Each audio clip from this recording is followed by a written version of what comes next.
In this episode of Property Journal, I'm talking to Nick Ashley Cooper, the 12th Earl of Shaftesbury. As the younger brother, Nick potentially never saw his life being that of a peer of England until dramatic and tragic circumstances changed all that. Nick is the proud owner of the stunning St Giles house, which he and his wife have lovingly restored, winning multiple awards. As a father of three, under 12, I'm keen to know how Nick juggles his family life, his work, including his charitable work, and makes time for himself, including his passion for the mountains. I'm interested to find out about his own journey with mental health and mindset, having had adversity thrown at him both mentally and physically at different stages of his life. I'm really looking forward to reconnecting with Nick and talking with him.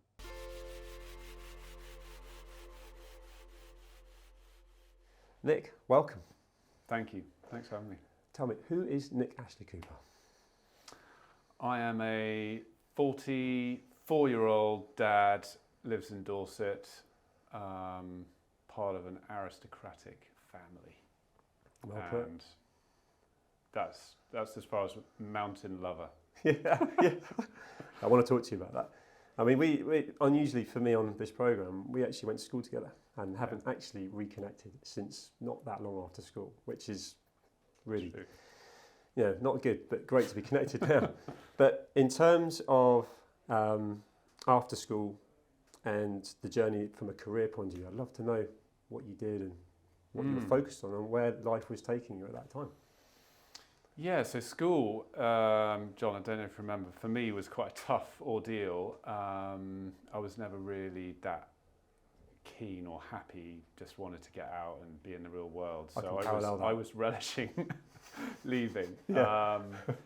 And so I was, as I mentioned, I'm from an aristocratic family, and that brings lots of interesting nuances to it. And I was a second son, so whilst my older brother had all of this responsibility sort of coming his way, I didn't really have that. I had kind of nothing that was sort of preordained for me to do. In fact, it was kind of quite a big vacuum. I remember sort of growing up, which was in a way something I'd really cherish because it was freedom for me. And there was very little expectation. And so was the opposite on your brother? Sorry to interrupt you, but did you feel the opposite and you were able to relax because it was all his way? I felt in a way sorry for his role because it felt like there was a lot of pressure and there was a lot of expectation, and it was like the reverse for me. You could just relax. I could relax. Yeah. I suppose if the chip on my shoulder was like the fact that no one really was paying any attention, like I wanted someone to care a little bit. But it was liberating. I think it was more positive. And I remember one part of me going, well, I should go to university because that's kind of what I should do. Yeah. But my real love already at that stage was music, and I was DJing, and I was so immersed in club culture that was really kind of a really big passion on the side. So I wanted to see where that was going to go, but obviously it's not a scene where there's a career path, so you just got to kind of keep plugging away. It took you to New York, didn't it? Yeah, so I had a lucky break. I was first in Manchester, and I got involved in the club scene in Manchester, helping promote and market nights up there, and eventually running my own night with some friends. And then chance meeting with someone else gave me an opportunity to move to New York and work in a nightclub in downtown Manhattan, which was a bit of a legendary space. I mean, it was like a dream. It was a dream move for me at that time. And how old are you at this point? That was in my only. I think I was 22, something like that. New York, 22, DJing. I mean, that's cool. It was awesome. Very cool. It was very cool. I mean, I was the general manager of this place, and which general dog's body would probably be a good description. But there was this fantastic crew of about 40 bouncers, all from the Bronx and Brooklyn, and there's me as a 22-year-old sort of white British guy trying to command authority. And it was a brilliant experience. Really hard work, but it got me into the scene in Manhattan, and that was kind of crucial for the thing that I really wanted to do was to get out there as a DJ. So that gave me the platform to start building my career as a DJ. And although that was the route you wanted to go, music and focusing on that, it wasn't that long after that your whole life completely changed direction. Talk me through the events that happened there. Yeah, so I was in New York for 4 years, and then I was starting we established our own night, and my DJing career was actually starting to take off. I was traveling at that point. I had a few residencies in Ibiza and traveling around the States. And then I had this double tragedy. My father died and my brother died within 6 months of each other in very tragic, quite different, but both very tragic circumstances. My father, who really was a very troubled man my whole life, was an alcoholic and had fallen into some really terrible hands, was eventually murdered, but we didn't know that at the time. He went missing, and then eventually it was discovered that this woman he had married had organised for his murder. So that was the first kind of really shocking thing that happened. And then 6 months after that happened, my brother, who actually came to visit me at the time in New York, suddenly woke up one morning and dropped down of a heart attack. And yeah, out of nothing, I suddenly didn't have my father or brother, and this whole family history that I'd never really thought about my whole life was always something else, someone else's job came crashing down on me. The responsibility that you had been pleased to not be on your shoulders was just thrust on you. Yeah. So that was as you said, completely life-changing. At the time everything happened, it was very clear to me that I needed to be back in the UK, back in England, close to my mother. I had no idea how I was going to put the pieces of my life back together, what it meant for my DJing at the time, or really anything, just that I needed to find a way back home and sort of, just gather my breath and work things out. Yeah. And how did you go about that? Because you must have felt quite alone at that time. It sounds like you, dare I say, had an estranged relationship with your father, but I don't know how close you were to your brother, but the fact that they were gone, you're now alone, and you have got a lot of responsibility now. How did you go about, making progress from there? Yeah, I mean, the thing that came to me, because in some way, although for me personally, making my name in New York and getting some success was something that really gave me a lot of confidence. Yeah. And an identity, dare I say, as well. And my own identity, and started to feel like I was proving myself, to me and others.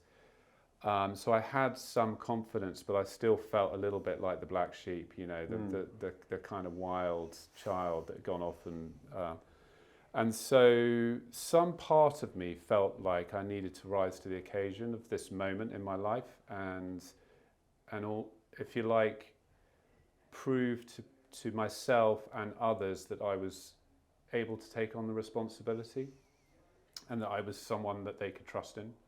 And that felt really important to me in the sort of shadow of all of this tragedy, that I could be a rock of support. And actually sort of 12 months earlier, someone had come and started introducing me to the concept of business school. Because I mean, I was so out of like anything to do with career school at that stage. And the idea that you could go back and go to school and study business and it could be like a launch pad was somehow like in the back of the recesses of my mind. And I thought, and that suddenly came to the fore, and it was like, well, maybe that's what I should do. I should really focus my energies on getting back into school, really, really thinking about, skilling up, if you like, and transitioning from this world into something that would feel like I could utilize, those skills back home. So that became a kind of mission for me, and it also helped me sort of distract myself from the obvious tragedy and that loss and that sort of loneliness you were rightly identifying. No time for grief. Exactly. You just had to carry on. Yeah, so it was a strange time. So I was DJing on on one side, and then getting up in the morning, going to the Manhattan Library, and studying hard to try and get into this business school. And I knew that they took kind of outliers, but I was definitely the data point on one extreme axis or somewhere.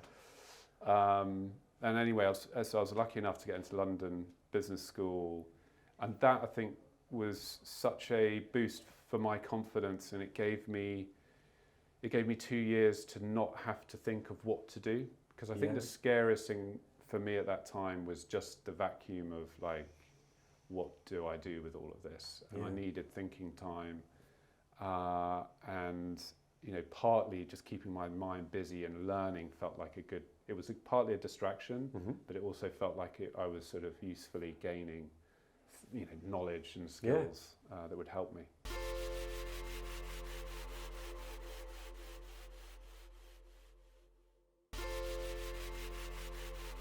Another key part of ultimately becoming Earl of Shaftesbury is St Giles' house, which at the time was a wreck, wasn't it? There was just... Yeah, so that's my childhood linked to this challenging situation I had with my father was the fact that all around us was sort of crumbling, decaying parts of family history, and the house, the big family house, and this this amazing sort of family history I was aware of, and so there are some parts of it that have been incredibly inspirational for me in my life, but the house, it felt like that was a bygone era, a time that had passed, and our main family house was sort of slowly falling into ruin, really. And that was part of the challenge, and the reason I didn't feel envious of my brother growing up. I was like, wow, this is a really difficult situation.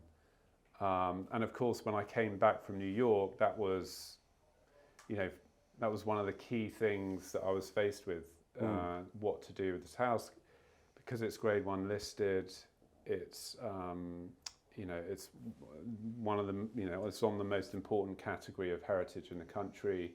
So English heritage at that time are kind of kindly knocking on the door, going, hey, what's going on? What's the plans? What's your strategy? And ultimately, I think the intention is you either do something or you give it to someone who can do something about it. You can't just let these places fall into complete ruin. So it took me a long time to figure out what the right thing to do was. Was that through extensive research and sort of looking at what other people had done, or was that more just spending time in the property and actually using your own imagination, or a bit of both? Yeah, it's funny. It was both of those things, because one part of it was me building a relationship with the place. Yeah. Because my father's challenges with the house, we were never really warmly encouraged to go in or shown around, or this is the wonderful room here, or it was just a sort of closed off place. Yeah. And so in a way that made it almost a blank slate for me when I came back, and it was like discovering this piece of your family history, and that was quite evocative. I mean, it was an incredible mix of like very overwhelming, but very it was quite emotional and captivating at the same time to find this place and try and build that connection with it. So that was going on. At the same time, I was going out, and I got really inspired actually by meeting some other young people with young families who were in old historic buildings and who had decided to, if you like, make it their life's work to be there, to look after, to be custodians of these places. And they had, developed events and made the house into a business, and were living alongside it. And particularly, some people that made it all feel like an adventure, made it fun, and for the kids growing up. Yeah, what a learning experience. Something about the magic of that situation. that it wasn't just this like ball and chain, that actually you could make the whole experience and the journey of being there something of an adventure for the kids growing up.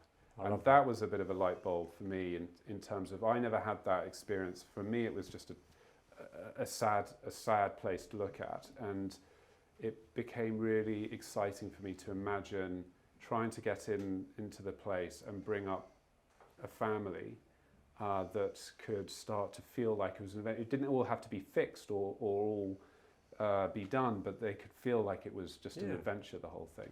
And importantly, income producing. And which it's not lost on the cost of living crisis right now and so, but back then it was an inspired move, because ultimately you've got income coming in forever as a legacy. Yeah, I mean, I think we're really proud. I mean, my wife is that is really important to say. You need that team, and she, I met someone who was excited as I was about the opportunity to move in and try and make something work there. For many years, people were, and they will still go, "Oh, your story's so interesting. You're a DJ, and then you became an Earl, and then like how random and disconnected are those things?" But one of the joining factors is what you've just said, is that when we started to look at St Giles House as a venue, and it was about bringing and hosting people of all different kinds of events. I was like, well, that's my sweet spot. I know how to do that. Yeah. Whether it's a club in Manhattan or it's a house in Dorset. Yeah. It's about bringing people together, and it's about creating energy into a place. And so that felt to me like suddenly I think I know what to do here. Yeah. No, well, you've done an amazing job of it. And of course, you got incredible events. The one time we did briefly see each other, I was invited by a bank to a really lovely classical concert. I need to see you DJing at some point. But this was a very, very lovely concert, and the setting was incredible. It was what you've done. But you've won awards for what you've done with the house as well, and people can have weddings there. And so much incredible. But just going back to talking about that journey and what you had to deal with mentally. We're actually filming in the Jack office, JAAQ, just to ask a question, social media mental health platform. What are your thoughts on Jack? Well, I think it's amazing. I think it's amazing now that there's platforms that are sharing ideas and thoughts and getting people to talk and share their journeys with others, because I think life's a bumpy road, isn't it? And sometimes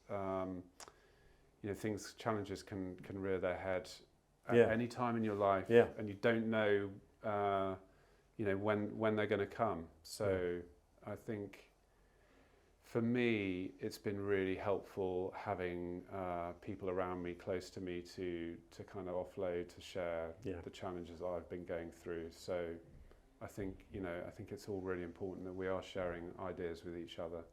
Oh, that's interesting. So do you feel, because as men, and we're a year apart from a school point of view, so going through the sort of same generation, if you like, and very much from my point of view, it's kind of man up, and you just, you don't share weaknesses, you don't necessarily talk about whether you are thinking something or not as our generation. I've found with my close friends that I can do that, and it sounds like you can as well, whereas clearly there's a number of people that just don't even want to talk or can't talk to their family, their friends, the GP, which is why I think that the Jack platform is so important, and the movement to talk more and actually take action is so needed.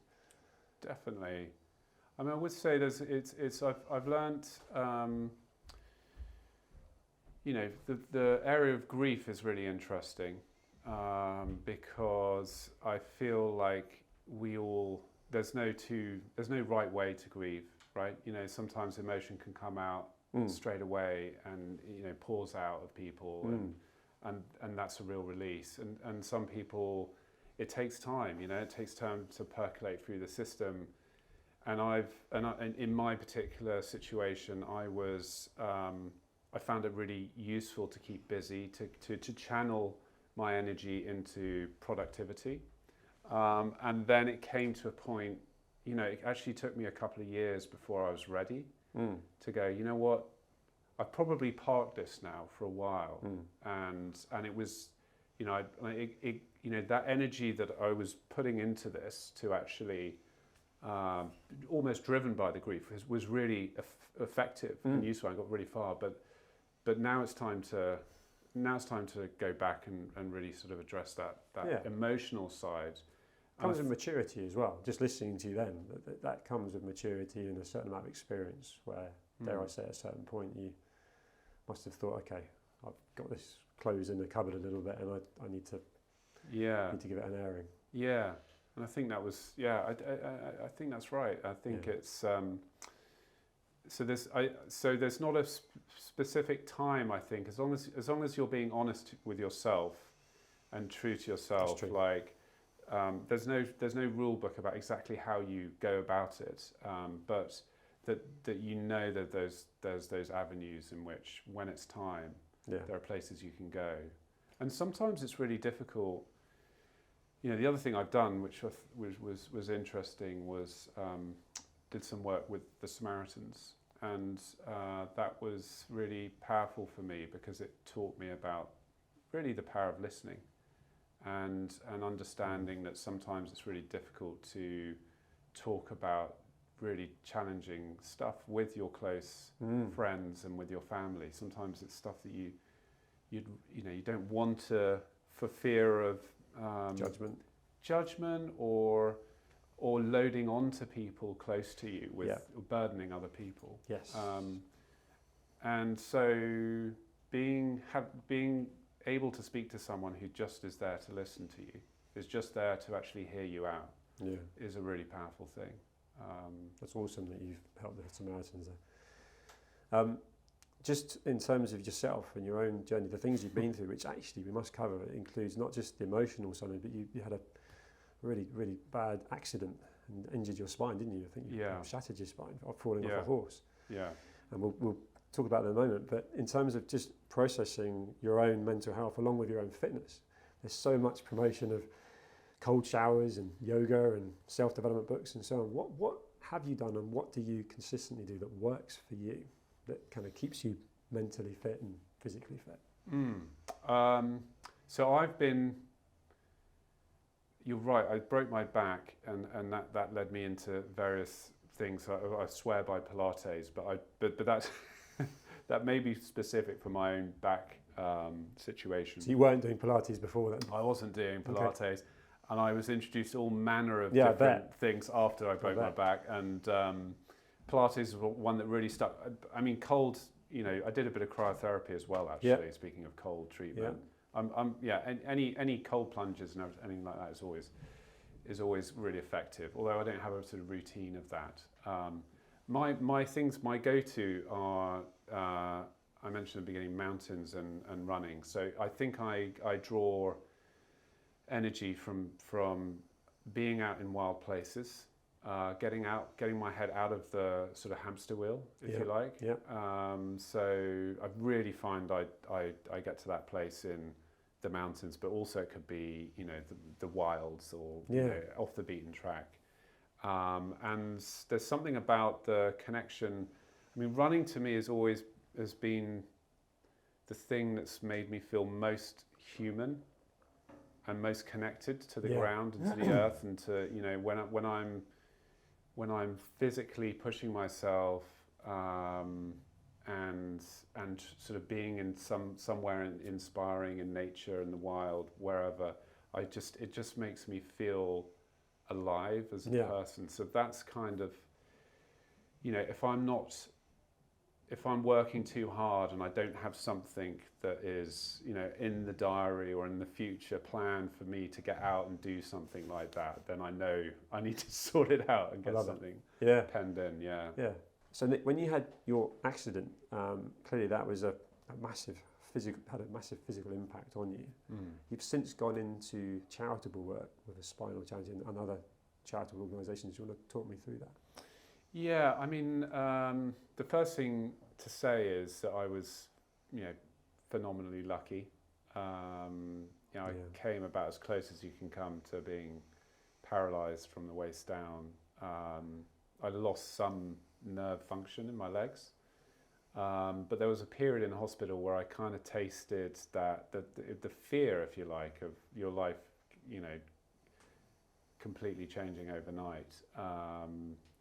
And slowly I managed to regain a lot of things that I was really stressed about. But one thing that really stuck with me was that feeling of that helplessness, you know, that you feel in that moment. And so I came across this charity, Wings for Life, which is an amazing charity funding research into spinal cord injury and trying to find a cure.